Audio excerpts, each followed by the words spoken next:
নমস্কার।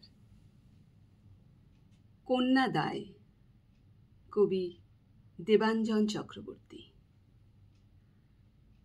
পথের পাঁচালী লেখার সময় আপনি, হে বিভূতিভূষণ, আমার কথা একটুও ভাবেননি। আপনার ত্রিসীমানার কোথাও আমি ছিলাম না।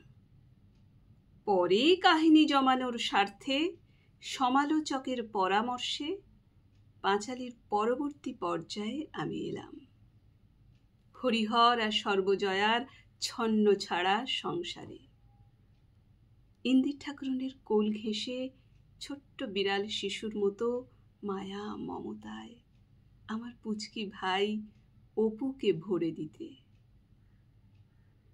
সে সময় দেশে খুব শিশু মৃত্যু ছিল, কন্যাদেরও সম্মান ছিল না।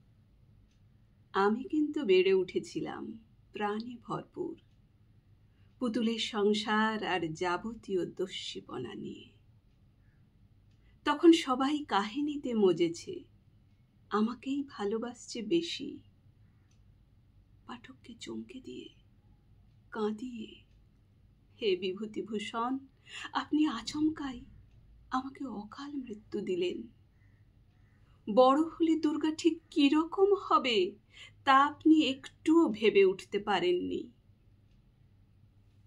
আপনার পথের পাঁচালী শুধু অপুরই পাঁচালী, দুর্গার ঠিক ততটুকু যাতে অপু আরো পুষ্টি পায়।